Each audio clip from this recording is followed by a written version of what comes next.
Una pieza de tractor descubierta bajo el capó de una Ferrari.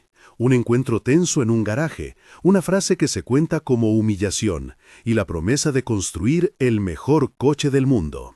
Esa chispa, llamada por algunos el error fatal de Ferrari, encendió, según la tradición, una de las rivalidades más legendarias del automóvil, Ferrari contra Lamborghini.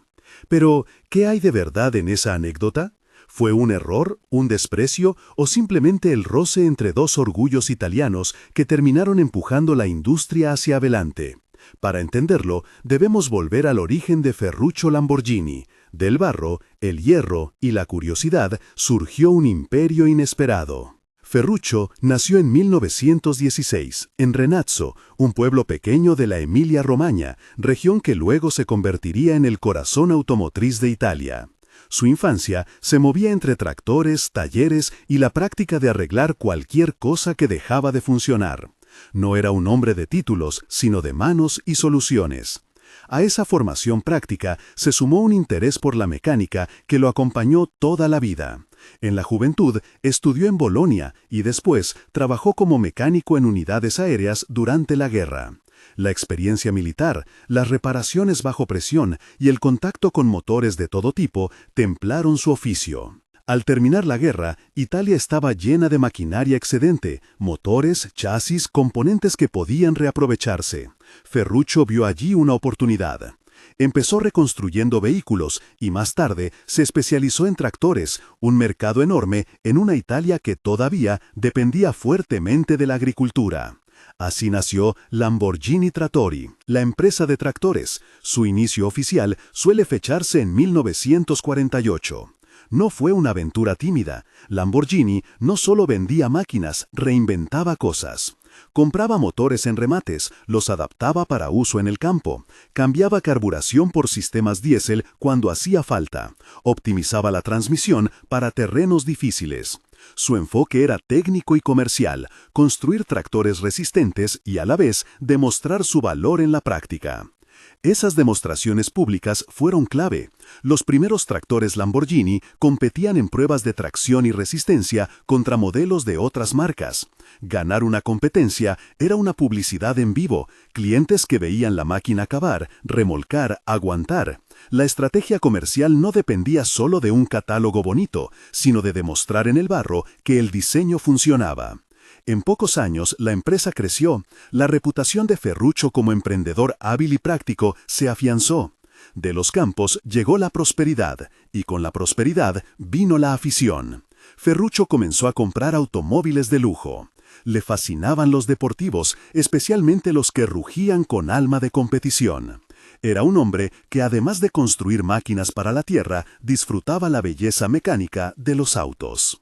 En esa veta de coleccionismo y pasión por la mecánica, y ya con recursos suficientes como para comprar Ferraris, Maseratis y otros superdeportivos, se produce la anécdota que encendió la leyenda.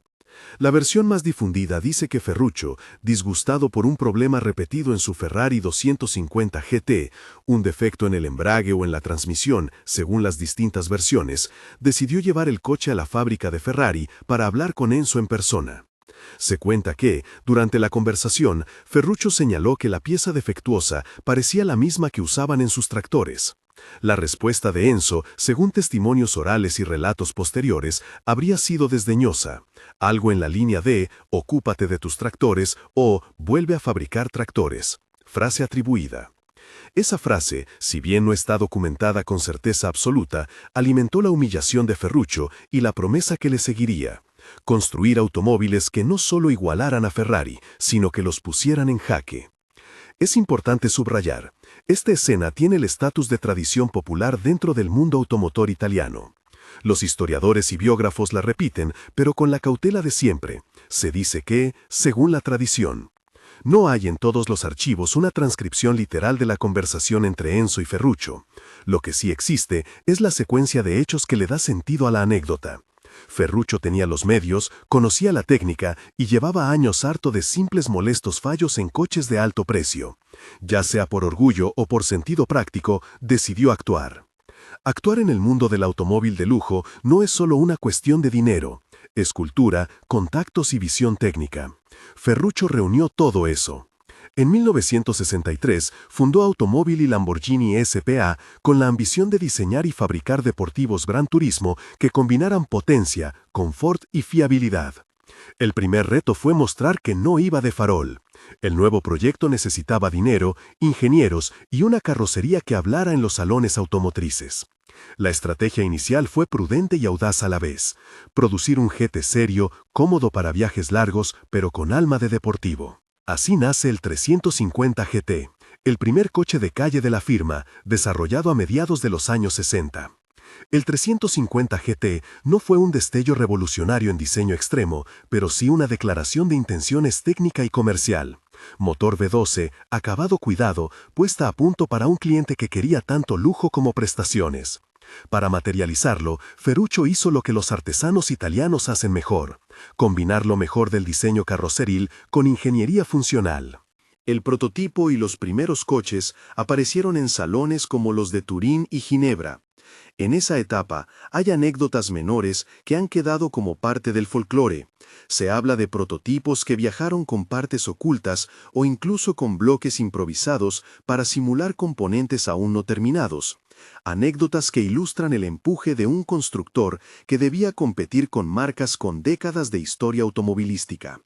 En cualquier caso, el 350 GT demostró que Lamborghini no era una fantasía pasajera.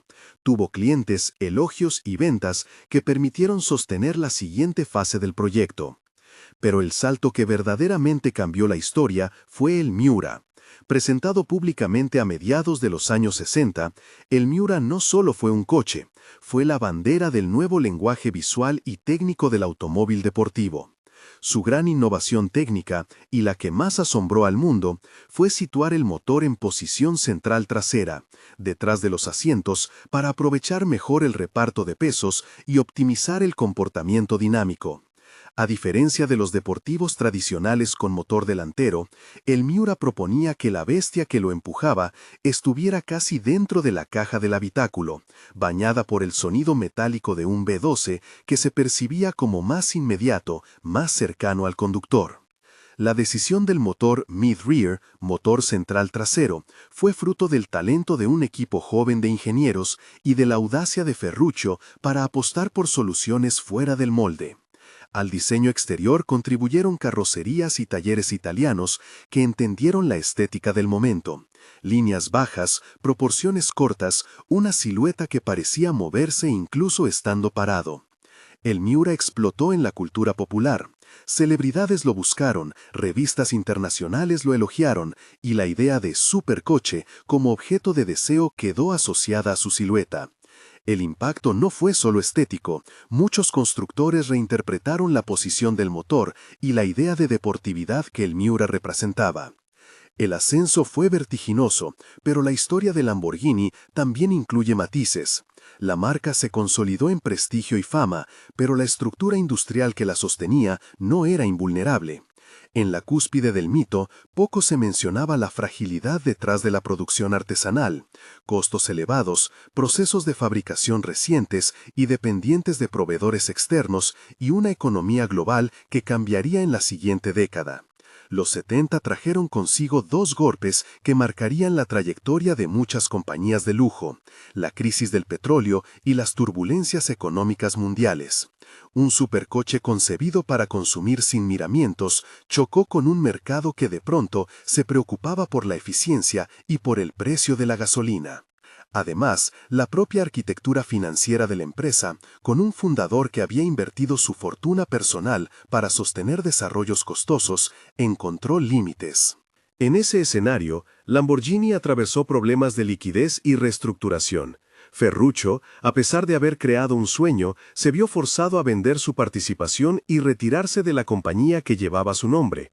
La historia de la marca en los años posteriores es una serie de cambios de manos. Varios propietarios y administraciones intentaron mantener la herencia del Miura y desarrollar nuevos modelos, pero con resultados irregulares. Finalmente, hacia fines de los años 90, Lamborghini entró a formar parte del grupo Volkswagen a través de Audi, 1998, una etapa que aportó estabilidad industrial y capital para relanzar la marca con tecnologías más modernas y procesos de producción más robustos. Volvamos, sin embargo, a la pregunta inicial. ¿Fue un error fatal de Ferrari lo que creó a Lamborghini? La formulación misma, error fatal, es más un gancho periodístico que una descripción estricta. Lo sucedido con la Ferrari y la respuesta de Enzo, según la tradición, fue la chispa que movilizó el orgullo de un hombre que ya tenía capacidad de acción y recursos. No fue el único factor. El contexto técnico y económico permitió que Ferruccio ejecutara su ambición. Sin esa experiencia previa en tractores, su conocimiento de motores, su red de proveedores y su capital, una frase hiriente quizás se hubiera quedado en una ofensa pasajera. Lo que convierte el episodio en fundacional no es tanto el desprecio de Enzo, que, real o atribuido, puede haber existido, como la decisión de Ferruccio de transformar esa ofensa en maquinaria de creación. Esa transformación encierra un mensaje poderoso sobre la rivalidad. No siempre se trata de superar al otro en cifras o en ventas. Muchas veces, una rivalidad es una conversación entre caracteres, estilos y filosofías de diseño. Ferrari, desde sus inicios, fue la marca del espíritu de la competición, ligada a la pista, al sonido de los motores preparados para carreras. Lamborghini nació, en cambio, con una mezcla de artesanía y elegancia orientada al viajero exigente que quería prestaciones sin renunciar al confort. Con el tiempo, ambos caminos se solaparon y divergieron. Ferrari mantuvo alma de competición y una relación íntima con los circuitos. Lamborghini abrazó la espectacularidad y la innovación estética, con soluciones técnicas audaces que buscaban impresionar tanto como ganar. Por eso hablar de superioridad absoluta carece de sentido. Son marcas con objetivos solapados pero diferentes, que han tironeado del mercado hacia nuevas formas de automóviles de alto rendimiento. La rivalidad, además, tiene capas culturales. Enzo Ferrari y Ferruccio Lamborghini representaban caracteres distintos. El primero, voz autoritaria de la competición. El segundo, un industrial pragmático y apasionado por las soluciones. Sus enfrentamientos, reales o imaginados, alimentaron una narrativa que la prensa y el público abrazaron con gusto. Italia, patria de carroceros y fabricantes, ofrecía el escenario perfecto para duelos de orgullo y diseño. Y la industria ganó con ello. La competencia impulsó innovaciones técnicas, diseños rompedores y un mercado global que empezó a soñar con coches que antes parecían imposibles. La historia de Lamborghini después de Ferruccio también merece atención. El fundador se retiró, pero el mito persistió. Durante décadas, la marca vivió una montaña rusa, picos de creatividad seguidos por problemas financieros y cambios de propietarios. Sin embargo, la marca llegó al nuevo siglo con una identidad reconocible y, con el apoyo industrial de grupos mayores, pudo recuperar estabilidad y tecnología. Modelos posteriores reinterpretaron la herencia del Miura con tecnologías contemporáneas, motorizaciones más potentes, chasis más rígidos, electrónica que hace manejables carros de caballos mecánicos que antes solo pilotaban especialistas. Hoy Lamborghini convive como firma de alto rendimiento dentro de un complejo industrial global, conserva su aura, pero ahora con la infraestructura de un gran grupo detrás. Hay también una reflexión sobre la naturaleza de los errores. Lo que algunos llaman fallo o desprecio puede convertirse en catalizador cuando choca con voluntad y capacidad de ejecución. Si Enzo dijo lo que se le atribuye, quizá lo hizo desde la posición de quien defiende su territorio. Si no lo dijo, la leyenda cumplió su papel, crear una narrativa reconocible. En ambos casos, la historia muestra que una ofensa puede transformarse en impulso creativo. Ferruccio tomó una herida de orgullo y la volvió proyecto, inversión y finalmente producto cultural, un coche que haría hablar al mundo. Pero la rivalidad no se reduce a anécdotas ni a titulares. En el plano técnico, la competencia entre fabricantes llevó a soluciones que hoy damos por sentadas: mejor reparto de pesos, suspensiones más sofisticadas, motores más compactos y caballos de potencia en carcasas cada vez más llamativas. En el plano humano, la rivalidad mostró cómo la personalidad de los fundadores imprime carácter a una marca. Los gestos, las decisiones y las circunstancias personales terminan definiendo la experiencia del cliente y la percepción pública. En ello reside la grandeza de estas historias. No solo venden coches, venden relatos de ambición, orgullo y creatividad. Al final, responder si Ferrari cometió un error fatal que creó a Lamborghini es más una pregunta de perspectiva que de hechos. Sí hubo un episodio o una serie de episodios que motivaron a Ferruccio. Sí, la palabra atribuida a Enzo actuó como catalizador en una historia donde ya había condiciones para la acción. Pero la transformación real vino de la suma de oficio, trabajo y visión industrial que Ferruccio puso en marcha. El error fue, en muchos sentidos, la chispa sobre un montón de leña ya dispuesto. El resultado fue una rivalidad que benefició al automovilismo y dejó coches que hoy son piezas de museo y símbolos culturales. Hoy, cuando vemos un Miura en una exhibición o escuchamos el rugido de un V12 en una carrera de clásicos, no solo presenciamos ingenio mecánico, estamos frente a un legado que comenzó en los talleres rurales, que pasó por una escena de humillación y que se transformó en diseño revolucionario. Ferrari y Lamborghini siguen siendo dos caras de una misma moneda italiana. Una combina la herencia de la pista, la otra el brillo escénico del supercoche. No hay un vencedor absoluto, hay, en cambio, una historia compartida de empuje tecnológico y pasión. Si esta historia te atrapó y quieres seguir explorando las grandes rivalidades que moldearon el mundo del automóvil, suscríbete para no perder la próxima entrega. Para cerrar, la historia de Lamborghini es la historia de un hombre que convirtió un agravio, real o legendario, en motor de creación. No fue simplemente venganza, fue técnica aplicada, riesgo empresarial y la voluntad de transformar el orgullo en obra. La rivalidad con Ferrari no fue un único error que lo definiera todo, sino un relato en el que orgullo, ingenio y contexto histórico se combinaron para dar al mundo algunos de los autos más memorables de todos los tiempos.